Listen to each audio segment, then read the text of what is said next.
Korem 101 Antasari menggelar halal bihalal Idul Fitri 1442 Hijriah di lapangan tembak Wan di samping kolam Yonif 623 BWU Sungai Ulin Banjarbaru mulai dari Baisukan Rabu 19 Mei 2021. Gelaran silaturahmi ini adalah untuk memperpanjang umur serta meluaskan rezeki. Wan beberapa waktu lalu sukses menggagalkan penyeludupan sabu 7 kg di Sebatik, Kalimantan Utara.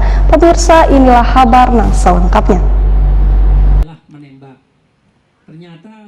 Korem 101 Antasari menggelar halal bihalal Idul Fitri 1440 Hijriah dengan mengundang insan media Wan pimpinan Bank Wilayah Kalimantan Selatan di lapangan tembak Wan di samping kolam Yonif 623 BWU Sungai Ulin Banjarbaru mulai dari Baisukan Rabu 19 Mei 2021. Dalam sambutannya, Danrem 101 Antasari Brigjen TNI Firmansyah menyatakan gelaran silaturahmi ini adalah untuk memperpanjang umur Wan meluaskan rezeki. Firmansyah mengucapkan terima kasih atas kerjasama insan media, salah satunya terkait pemberitaan tentang TMMD yang turut membangun Banua hingga ada 2 media di Kalimantan Selatan yang mendapatkan penghargaan dari Kasat. Digelarnya silaturahmi di Yonif 623 BWU Sungai Ulin Banjarbaru, ujar Firmansyah, karena batalion ini sangat syarat dengan prestasi, yaitu beberapa waktu lalu sukses menggagalkan penyelundupan sabu 7 kg di Sebatik, Kalimantan Utara. Firmansyah pun sangat mengapresiasi peran insan media dalam menangani wabah pandemi COVID-19 di Banua ini.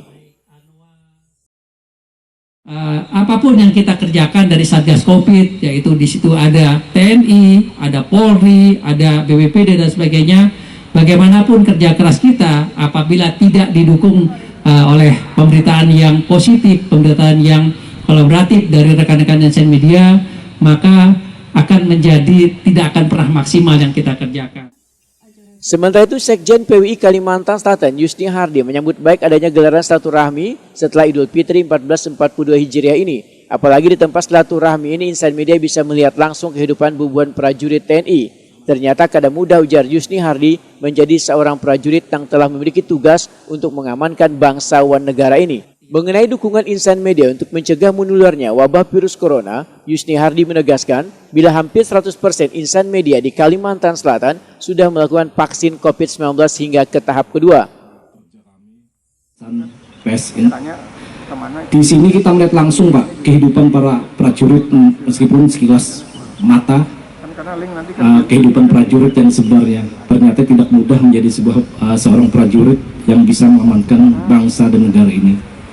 Kita melihat sendiri tadi menembak pun kata Pak Danrem dan juga dialami teman-teman tadi mungkin agak susah juga. Biasa melihat pelem yang selalu kena ini berapa.